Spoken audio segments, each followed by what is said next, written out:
And so we could see then the Holy Spirit making the disciples perform marvels that they could not do in the past. He moved them from being ordinary men to being extraordinary men. He moved Peter from being a coward Peter to now being a bold Peter. So something changed. And who changed them? It was the Holy Spirit. And when you look at the Sanhedrin and the high priests who judged and even ordered the apostles to be flogged, them too, there was a change in their attitude. But you could say that the approach today was gentle. What happened? Something also influenced them. And what influenced them? It was Gamaliel's speech. So Gamaliel's speech made this Sanhedrin to be gentle with the apostles. And that is what leads to what we call today Gamaliel principle. Gamaliel principle is a principle that involves two things. The first is courage to speak. That no matter how people are gathered, no matter how angry they are about an issue, don't be afraid to speak. So Gamaliel principle involves two things: courage to speak, and the second one is patience in discerning. Patience in discerning. That in every age, in every congregation, in every community, at any point in time, God always does something new. And that something new that God does may not fit into the normal thing you have been doing. It may not go with the normal tradition and practices of your community, of your congregation. And so if you look at how God does right from the Old Testament, God always does something new. God never photocopies. He says a new heart, a new spirit, a new name, a new covenant, a new heaven, a new earth. God always does something new in every community, in every age. And so it could be something new through your leadership. So somebody comes to the leadership and brings something new. That is how God works. It could be through followership. Among the followers, somebody may come with something new within the community. And so when we gather for decisions to discuss this issue that is so new to us, we must learn to apply Gamaliel principle. And Gamaliel's principle is first you speaking, and secondly is you being patient in addressing that issue. So Gamaliel spoke very wonderfully. He said, men of Israel, be gentle with these people. You may find yourself fighting God in trying to fight these people. Be gentle with them. The church always uses Gamaliel principle. And that's why there will be an apparition in your community. The bishop will do as if nothing happened. They will not even care about you.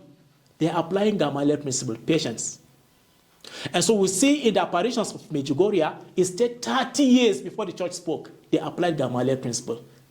And what is that? The patience will reveal the truth over time. And so somebody may come up with a strange spirituality sometimes within the congregation. You have to be patient with them. And so you could see even Francis of Assisi, St. John of the Cross, St. Catherine, all these people during their time, their spirituality was strange to their congregation. But it was God working in them. And so we must be gentle then with people who come with a strange spirituality or come with a deeper expression of love or come with a kind of prophetic boldness. You know, these people have this prophetic boldness of speaking to everyone. They come with prophetic boldness, as in the case of St. Rose of Viterbo, who was so bold. She was very, very bold for her age. At the age of 17, she could talk to the politicians, talk to the powers, talk to the bishop, talk to their parents. So bold, but it was God at work in her life. When she eventually wanted to join the congregation, the government said, no, we cannot admit you, you are too bold for our liking. And she told them, you will not admit me to your congregation now that I am alive, but when I'm dead, you will admit me. She's the only one admitted into a congregation after death.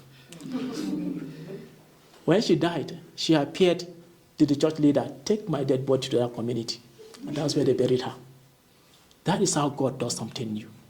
And so there are those who will come with that kind of something new. So we must apply Gamaliel principle. And if you also need to apply Gamaliel principle, it involves speaking out at every gathering. Especially when you see that something is not okay in this decision. Don't be silent. Gamaliel spoke.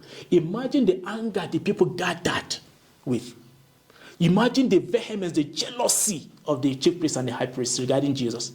He still spoke out a different opinion. But today, we have these people that we call good people. You see, good people, they hardly talk in such decisions because they don't want to offend anybody. Sometimes I even prefer the bad people at meetings. Sorry to say that. But the good people, here is a decision. They will ask you, okay, you speak, you will not speak. And even if they ask of your own opinion, you will tell them whatever you decide, me, I'm okay with it. Whatever you decide, me, I'm okay with it. Your presence in that meeting is more useful to the devil than to God. There is no point you being at that meeting. Or they come with two options for you. Please, we're having division between this group and this group. This group is saying white. This group is saying black. Please, what is your opinion about these two colors? You say, please, it's gray. You are neither saying black. You just create confusion. Neither black nor white. You just leave these people confused. Your presence is useless to God. So Gamaliel's principle is speaking and speaking clearly. And if you look at all that Gamaliel said, from beginning to the end, he was on point. On point. So Gamaliel's principle is not insulting everybody in the community. No, that's not Gamaliel's principle. Gamaliel's principle is 100% of what you said should be the issue. Not 80% is insult, then 20% is the issue. That's not Gamaliel's principle. It is not 70% disrespect, then 30% truth. That is not Gamaliel's principle. It is not 90% anger and 10% truth. That is not Gamaliel's principle. Gamaliel's principle is 100% spoken on point on the issue we're discussing. So check yourself. When I speak out, is what I said 100% the issue? Or I begin to say that, sisters, you people are so foolish and so stupid. How can you take a decision like this? You have started with already 50% insult. By the time you are landing on your point, nobody would like to listen to you. Only 5% is the issue.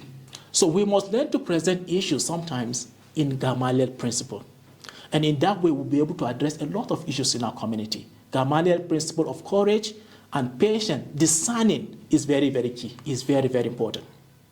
When I was coming to Kenya, the person who directed my retreat was a Dominican. And he said to me, I can be very strict. He said to me, Father, you are going to assume the responsibility of a formator. As a master of students, please be gentle with those with new spirituality and new or deeper or strange attitudes. Be patient with them. He said to me, Father, you see, in our congregation as Dominicans, there is somebody today that is a blessing to us. But if I was his formator, Father, I would have dismissed that boy. But thank God I was not his formator. And his formator did not dismiss him. Because he came with a new spirituality. They were patient with him. And at the end of it, he turned out to be a blessing to them. So there are people like that who will come. Okay? You don't dismiss the person because the person is seeing visions and revelations. No, please. It could be God doing something new in your congregation. That's how God works. Apply Gamaliel's principle. So this changed the Sanhedrin in their approach to the disciples.